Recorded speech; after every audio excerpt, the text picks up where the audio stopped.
Shalom and welcome to another in our series of podcasts from Temple Beth Am, a dynamic center for conservative Judaism in Los Angeles. This is a recording of a sermon by Rabbi Matt Shapiro. Some people have started talking about, with excitement, the moment that this will all be over. That there will be some climactic moment when we'll get the word from the authorities that we can all leave our houses, and they're saying, I'm going to be partying in the streets, I'm going to go to this celebration, I'm going to go to this concert, I'm going to go to this restaurant, I'm going to, and just snap back to life the way it was. But that seems to be based on a dramatic misunderstanding of what this will actually be like. It's highly unlikely it's actually going to be that simple, that instantaneous, that it'll just be one grand moment where we all sort of burst out of our homes to dance in the streets and celebrate all together that we've made it through this crisis. That it's probably going to be a much more gradual process. That there will be restrictions that are gradually lifted, that there will be some increase of freedom of movement and of gathering. There might be restrictions that get put back into place. Like this is a long haul that we are likely looking at that will not have a simple, single moment of liberation from this situation, and then we never have to worry about it again, and things go back to the way they were. That is almost certainly not what is going to happen. And that seems resonant with the holiday that we're celebrating. That leaving Egypt was not the end of the story, that in some ways it was just the beginning. And in fact, there was still challenge and strife that emerged after that. And we see this even in how the Haggadah is written. The Tiferet Uziel, an 18th century Polish Hasidic teacher, he notes in the Haggadah that when we talk about the three signs that we need to talk about, Pesach, Matzah, Maror, why is it that Maror comes after Matzah? And even in the brachot that we say, I was thinking about, even in the brachot that we say, we bless the Matzah before the Maror. So why should this be? In terms of a bracha, a hamoti covers all foods, right? You shouldn't say another bracha after you say moti. You're covered for the whole meal. And in terms of the time that unfolds in terms of the story, the Maror, of course, is for the bitterness of slavery. The matzah is for the freedom of the unleavened bread that we eat. It's our bread of freedom. So why would we refer to the maror after the matzah? It should be the other way around. And the Tiferet Uziel says something very interesting that I think holds wisdom for us as we'll be moving through this. He says, only when their labors ceased did they realize the price they had paid. He says, only when you rest do you feel the toll that your labor has taken. Only when you rest do you feel the toll that your labor has taken. So in some ways, and we see this in the narrative as it unfolds coming out of Shemot and in the wanderings of the people through the desert, there is a bitterness that remains. There's a longing to go back to Egypt. They're not happy. They kvetch. We know we're a kvetchy people in the desert. And he's saying, the bitterness doesn't really show up until after they're already out of Egypt. We still eat matzah. We still celebrate our liberation. And we also need to be realistic about the fact that bitterness will linger. And in some ways, it will only fully emerge after we've made it through a situation of real pain and strife and sorrow and difficulty. And so in that way, the perceived ending is really only just the beginning. That yes, leaving Egypt is the end of that chapter of the narrative, but it's still just the first step, the prerequisite to really getting free. We still need to receive Torah. We still wander through the desert. There's still a long time stretching ahead of us before we make it to where we're going. So yes, it's an ending, and it's still just a beginning. And so I'm thinking about right now here too, staying safe at home. I wish it was going to be the last step in dealing with this crisis, but it doesn't seem like that's going to be the case. Safe at home is actually the prerequisite to getting things under control, so that we don't overwhelm our healthcare system, so that the virus spreads on a linear curve rather than an exponential curve, so that we increase the likelihood of being able to get it under control. And then, once it's under control, then we move through the challenge of how to navigate it from there. And it is only then, perhaps, that some of the bitterness of the situation that we're now in will really come forth. That ending might really just be a beginning in terms of what really will unfold from here. Many of you know that before I worked here at Beth Am, I worked at Beit Tshuva, an addiction recovery center that has Jewish spirituality as part of its treatment model. And a few people have written about this already in terms of seeing this situation through the construct of addiction and recovery. And I was struck by that parallel here too, that when I would work with people at Beit Tshuva and looking at a framework of recovery from addiction, that it's not that once you stop drinking, you're healed.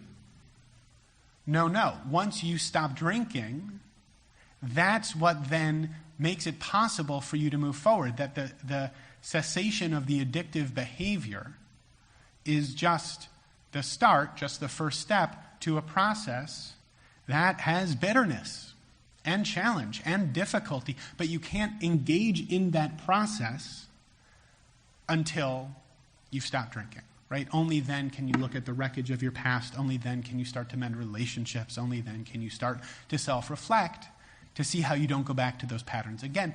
But it only starts with something that you might think is the actual ending. And so today, as we're celebrating taking our first steps towards freedom, I couldn't help but think about, well, when you think about recovery, you talk about steps all the time. In fact, there's 12 of them that people talk about a lot. And so the first step in AA is that we admitted we were powerless over alcohol, that our lives had become unmanageable. That when addicts and alcoholics gather, that's the first step said to start what the process of recovery looks like. I think it's fair to say that though many of us might not consider ourselves to be powerless over alcohol, we're certainly seeing that we're powerless over any number of things in our life right now. And that in admitting that powerlessness, in starting to surrender and to let go and to say, yes, this is the situation that we're in, it actually makes it easier. Instead of clinging to a false hope or this isn't how it should be or why does it have to be like this, in letting go, in moving to a place and trying to stay in a place of acceptance, that's how we can start to move through this with a little bit of peace of mind. And it's not easy. And it's still difficult. So where do we go from there? Assuming we get to that place of surrender, of acceptance, recognizing that we're not in control of this situation, well, the second step might offer some wisdom there. We came to believe that a power greater than ourselves could restore us to sanity. We came to believe that a power greater than ourselves could restore us to sanity. Faith.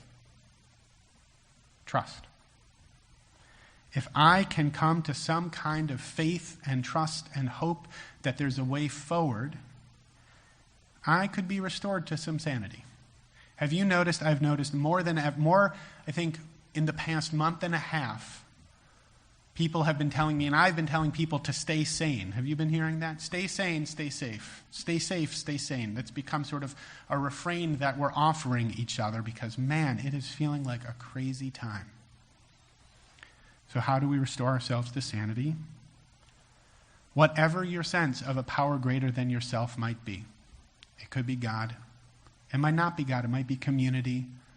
It might be the energy in the world. It might be that shared oxygen that we all breathe that I was talking about earlier, that there's something that connects us all. Whatever it is, there is something bigger than us. And by remembering that there's something bigger than us, and it's not just about me, it's about we, and there's a larger connective force holding us all so that we can move through this together. When I get there, it makes me feel a little more sane. And it gives me hope. And we need to have hope. We can't do this without hope. I just read a phenomenal quote that really resonated with me from the great 20th century therapist and thinker Erich Fromm. This is what he said about hope. He said, "To hope means to be ready at every moment for that which is not yet born. There is no sense in hoping for that which already exists, or for that which cannot be. Those whose hope is strong see and cherish all signs of new life, and are ready every moment to help the birth of that which is ready to be born." Sometimes Rabbi Kligfeld, when he's leading a meditation, will encourage us to be in a position of poised rest, sort of sustaining our awareness even as we relax into what is. And this seems connected with that. There's no use hoping I might lead services the second day of Pesach. I'm already doing it, right? Or there's no use in hoping that I can teleport because, well, that's not possible. But I can find hope, I sustain hope by seeing any and all glimmers of how to move through a situation of pain and difficulty and doing then everything I can to bring that into the world. And that's not just hope in the abstract, that's then what an action of hope is. We know well that we're told, "Bechol dor vador chayav adam lirot et atzmo ke'ilu hu yatsa mimitzrayim." In every generation, a person should see himself as if he left Egypt. And usually there's a challenge there in terms of saying, well, how is it possible? I'm not in any kind of slavery. I don't know what that's like. And so then the challenge to grapple with there is, how do I see myself as if I was really in that situation to then move out of it? Right? What would that look like? And trying to wrap our heads around what a constricting, painful, difficult situation might feel like to then move out of. And to put ourselves in that place, and then to say, but Pesach is the time that we put ourselves in that place and see that we can move out of it. Well, this year that feels a little different. This year, I'll speak for myself, and I'd imagine many of you are feeling the same way. I feel the constriction.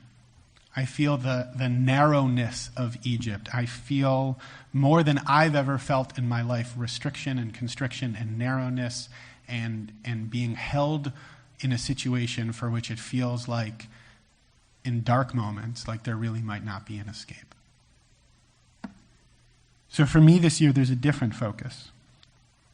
It's not about, can I see myself in a narrow situation? Now for me, the challenge is seeing as if I've left Egypt, as if I'm already out. Not where I am now, but where I might be. To surrender, to say, yes, this is where I am, and it's possible to get out. And I'm going to look with hope to take every action I can to bring us out of this situation. And that's my obligation this Pesach. I need to see myself as if I'm already out. And I shouldn't kid myself. I still need to surrender. I still need to let go. We are where we are. The situation we're facing is what it is. And I look vigilantly and hopefully for anything and everything that I can do to move out of it. And so there's a real paradox here that bitterness still might lie ahead of us. And that there won't be the outpouring of freedom, that one instantaneous moment when it all lifts. And still, as I mentioned earlier, I'm feeling real gratitude for the people who I love, for my wife, for my kids, for my parents, for my siblings. I'm talking to my family more than I usually do. I'm feeling really connected to friends who I usually talk with maybe once a month. I'm talking to them weekly, if not daily now. I'm trying to bring out those glimmers of hope. And hope, yes, is found in the first responders and the doctors and the nurses and everyone who's at the front lines of this crisis, and finding ways to support them. And in doing everything we can to keep our community safe by staying at home and being mindful of washing our hands and keeping our faces covered and all of that. And also we find hope in each other. And also we find hope in ourselves. And we need to seek that out. And so yes, A perceived ending might just be only the beginning, but every day there's the possibility that there can be a beginning of hope and that we can turn the corner on this. And that's what the story of Pesach is really about, that at any moment freedom can break forth.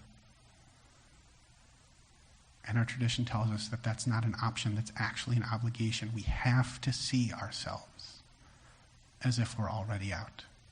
Not foolishly, not delusionally, but can we see ourselves already there?